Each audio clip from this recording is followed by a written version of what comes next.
ഒരുമയുണ്ടെങ്കിൽ ഒരുത്തനെയും പേടിക്കേണ്ട, ഒരുമയില്ലെങ്കിലോ ഒരുത്തനും നമ്മെ വകവയ്ക്കില്ല. ഇത് ലോകതത്വമാണ്.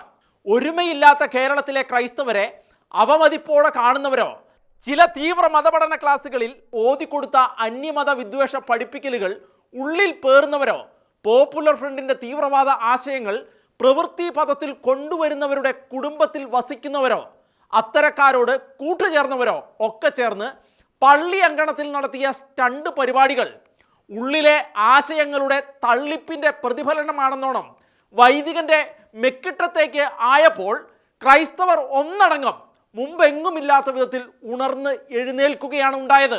കേരളത്തിലെ ക്രൈസ്തവരെ ഇല്ലാതാക്കാൻ മനക്കോട്ടകൾ കെട്ടിയവരെല്ലാം തമ്മിൽ തല്ലി ഒടുങ്ങിക്കൊണ്ടിരിക്കുന്ന ക്രൈസ്തവരെ കറിവേപ്പില പോലെ കണ്ടിരുന്നവരെയും ഒരുപോലെ ഞെട്ടിക്കുകയായിരുന്നു ക്രൈസ്തവ ലോകത്ത് നിന്ന് ഉയർന്ന പ്രതിഷേധങ്ങൾ. പറഞ്ഞു വരുന്നത് പൂഞ്ഞാറിനെ കുറിച്ചാണ്. ഈ പൂഞ്ഞാർ സംഭവത്തെക്കുറിച്ച് കേരളത്തെ അറിയിക്കരുത് എന്ന് തീരുമാനിച്ചത് കേരളത്തിലെ മാധ്യമങ്ങൾ തന്നെയാണ്. കേരളത്തിൻ്റെ ഇപ്പോഴത്തെ ഇക്കോസിസ്റ്റം മുഴുവൻ മുഴച്ചു നിൽക്കുന്നതായിരുന്നു ആ തീരുമാനം. ഇന്ത്യയുടെ മറ്റു ഭാഗങ്ങളിൽ അരങ്ങേറുന്ന ക്രൈസ്തവ പീഡനങ്ങളുടെ കുടൽമാല വലിച്ച് പുറത്തെടുത്ത് ജാതിയും മതവും പാർട്ടിയും തീരുമാനിച്ച് വെണ്ടയ്ക്ക അക്ഷരത്തിൽ കൊടുക്കുന്നവർ തികഞ്ഞ പക്വതയും അസാമാന്യ മെയ്വഴക്കവും പ്രകടിപ്പിച്ചു എന്നത് തീർത്തും അഭിനന്ദനാർഹം തന്നെയാണ്. അല്ലേലും പണം കിട്ടുന്ന ഇടങ്ങളിലെ വാർത്തകൾ മറച്ചു വയ്ക്കുകയാണല്ലോ പതിവ് ശൈലി. അതിനിടെ ക്രൈസ്തവ സംഘടനകളും ചില മാധ്യമങ്ങളും സംഭവം ഏറ്റുപിടിച്ചു. പാലായിലുള്ള ചുണക്കുട്ടികൾ ഉണർന്നു. തങ്ങളുടെ പ്രിയപ്പെട്ട വൈദികനെ ആക്രമിച്ചവർക്കെതിരെ ശക്തമായ നടപടിയെടുക്കണമെന്ന് അവർ ഒരേ സ്വരത്തിൽ പറഞ്ഞു. സംഭവം പുകിലായതോടെ ഒത്തുതീർപ്പ് ഫോർമുലകളുമായി ചിലർ രംഗത്തെത്തി. യഥാർത്ഥ പ്രതികളെ മറച്ചു പിടിക്കാൻ മുകളിൽ നിന്നുള്ള ഒത്താശയോടെ ഒരു ഭരണകക്ഷി നേതാവിൻ്റെ നേതൃത്വത്തിൽ സംഭവം നടന്ന പൂഞ്ഞാറിൽ നിന്നും മാറി പ്രതികളെ പിടികൂടിയ ഈരാറ്റുപേട്ടയിൽ നടത്തിയ ആ യോഗത്തിൽ നടന്ന സകല കളികളും അങ്ങാടിപ്പാട്ട് ആയതോടെ തുടർന്നുള്ള സകല ഒത്തുതീർപ്പ് ശ്രമങ്ങളും പരാജയപ്പെട്ടു. യഥാർത്ഥ പ്രതികളെ കൂടാതെ ഏതാനും പേരെ കൂടി പട്ടികയിൽ ചേർത്ത് പ്രതിപട്ടിക മതേതരത്വം തുളുമ്പി നിൽക്കുന്ന ഒന്നാക്കി മാറ്റാൻ നടത്തിയ ശ്രമം വിഫലമായതോടെ അടുത്ത ഭീഷണി വന്നു. പ്രതിഷേധ സ്ഥലത്ത് മഫ്തിയിലെത്തി വീഡിയോ ചിത്രീകരിക്കാൻ എത്തിയ പോലീസ് ഉദ്യോഗസ്ഥനെ കൈകാര്യം ചെയ്ത കണ്ടാലറിയാവുന്ന 5 പേരെ എന്ന പേരിൽ 5 ക്രൈസ്തവരെ അറസ്റ്റ് ചെയ്യുമെന്നായിരുന്നു ഭീഷണി.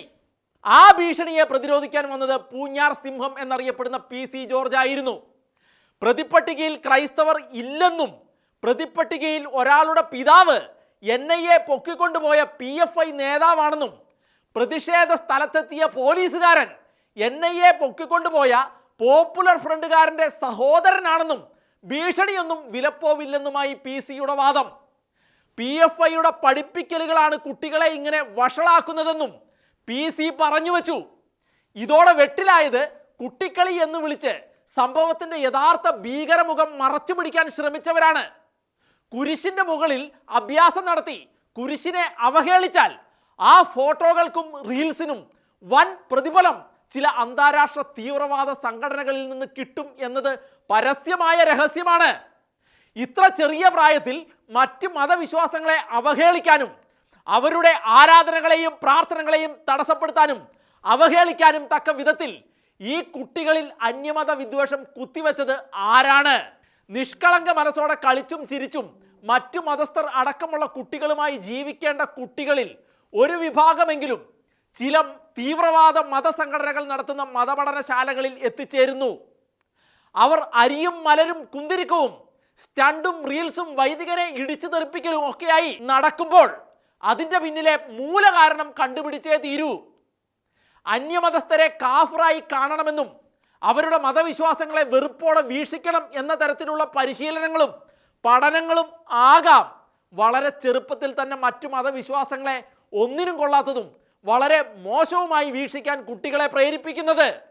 പൂഞ്ഞാറിൽ നടന്നത് ഒരുതരം ഭീകരപ്രവർത്തനം തന്നെയാണ് എന്ന് KCBC-യും പൂഞ്ഞാറിലേത് ആദ്യ സംഭവമൊന്നും അല്ല എന്നും കുറേ നാളുകളായി തുടർച്ചയായി പല പള്ളികളിലും ഇത്തരം സംഭവങ്ങൾ ആവർത്തിച്ചു കൊണ്ടിരിക്കുകയാണ് എന്ന് സീറോ മലബാർ സഭയും പറഞ്ഞതോടെ കാര്യങ്ങളുടെ കിടപ്പുവശം പലരും മനസ്സിലാക്കി തുടങ്ങിയിട്ടുണ്ട്.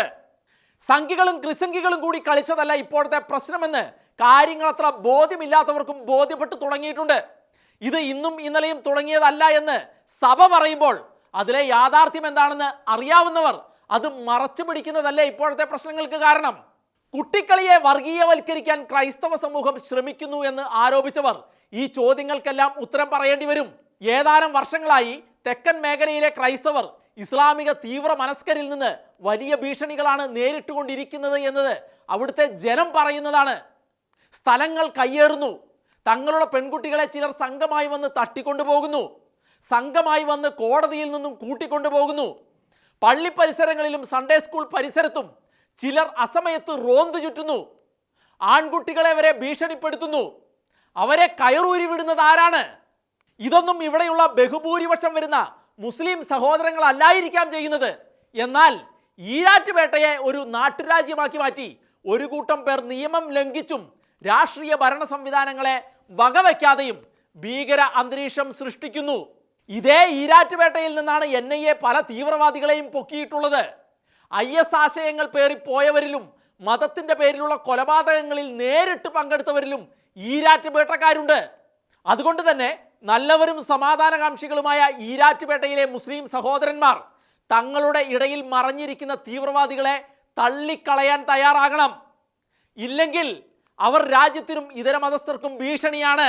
പൂഞ്ഞാർ ക്രൈസ്തവരെ ഓർമ്മിപ്പിക്കുന്ന പ്രധാന കാര്യം ക്രൈസ്തവ സമുദായത്തിന്റെ അത്യാവശ്യ ഘട്ടങ്ങളിൽ അവർക്ക് വേണ്ടി സംസാരിക്കാൻ വിരലിൽ എണ്ണാവുന്ന രാഷ്ട്രീയ നേതാക്കളും മാധ്യമങ്ങളും മാത്രമേ ഉള്ളൂ എന്നതാണ്. പൂഞ്ഞാർ വിഷയത്തിൽ തുടക്കം മുതൽ ഇന്ന് വരെ ക്രൈസ്തവ സമുദായ താല്പര്യങ്ങൾക്ക് വേണ്ടി ശബ്ദിക്കാൻ മുന്നിട്ട് ഇറങ്ങിയത് PC ജോർജ് തന്നെയാണ്. അതോടൊപ്പം പൂഞ്ഞാർ ഇടവക ആവശ്യപ്പെട്ട NIA അന്വേഷണത്തെ പിന്താങ്ങിയ പാലാ MLA മാണി C കാപ്പനെയും അവരെ പോലെ പൂഞ്ഞാർ ഇടവക ജനത്തിനും ക്രൈസ്തവ സഭയ്ക്കും ഈ വിഷയത്തിൽ പിന്തുണ നൽകിയ അപൂർവം ചിലരും മാത്രമാണ്. എന്നാൽ കേരളത്തിലെ ക്രൈസ്തവരെ വടക്ക് നടക്കുന്ന കാര്യങ്ങൾ കാണിച്ച് ഭീതിയിലാഴ്ത്തുന്ന ഭരണപക്ഷമോ പാലാ പിതാവിനെ മാപ്പ് പറയിക്കാൻ കേരളത്തിൽ അങ്ങോളം ഇങ്ങോളം ഓടി നടന്ന പ്രതിപക്ഷമോ ഇതുവരെ പൂഞ്ഞാർ സംഭവത്തെ അപലപിച്ച് രംഗത്ത് വന്നിട്ടില്ല എന്നത് ക്രൈസ്തവ സമൂഹം മറക്കുകയില്ല. വലിയ വോട്ട് ബാങ്കിനെ പിണക്കി ചെറിയ വോട്ട് ബാങ്ക് വേണ്ട എന്ന് ചിന്തിക്കുന്നവരോട് എങ്ങനെ പ്രതികരിക്കണമെന്ന് ക്രൈസ്തവർ തീർച്ചയായും ചിന്തിക്കും. പൂഞ്ഞാർ നൽകുന്ന മറ്റൊരു പാഠം ക്രൈസ്തവർക്ക് വേണ്ടി ശബ്ദിക്കാൻ കേരളത്തിൽ ഒരു മുഖ്യധാരാ മാധ്യമം പോലും ഇല്ല എന്നതാണ്. അച്ചടി മാധ്യമ രംഗത്ത് ദീപികയും ദൃശ്യമാധ്യമ രംഗത്ത് ഷെക്കേന ന്യൂസും ഗുഡ്നസ് TVയും ഒഴികെ മറ്റേത് ചാനലാണ് പൂഞ്ഞാർ സംഭവത്തെ അതിൻ്റെ ഗൗരവത്തിലെടുത്ത് കൈകാര്യം ചെയ്തത്? അതിന് ഒരു അപവാദം മറ്റു സെക്കുലർ ചാനലുകളിൽ നിന്ന് വ്യത്യസ്തമായി പൂഞ്ഞാർ സംഭവത്തിൽ ജനം TV നടത്തിയ വാർത്താ ഇടപെടലുകൾ മാത്രമാണ്. ക്രൈസ്തവരെ വേദനിപ്പിക്കുന്ന വിഷയങ്ങളിൽ വായ് മൂടിക്കെട്ടിയിരിക്കുകയും ക്രൈസ്തവരെ അവഹേളിക്കുന്ന വിഷയങ്ങളിൽ 1000 നാവുകളായി രംഗത്ത് വരികയും ചെയ്യുന്നവരെ കുറിച്ച് കൃത്യമായ അവബോധം ക്രൈസ്തവർക്ക് വന്നു കഴിഞ്ഞു. അമൽ ജ്യോതിയിലും പൂഞ്ഞാറിലും കണ്ട രാഷ്ട്രീയ ശിഖണ്ഡികളെ കുറിച്ച് ക്രൈസ്തവർ ഇനി കരുതിയിരിക്കുക തന്നെ ചെയ്യും.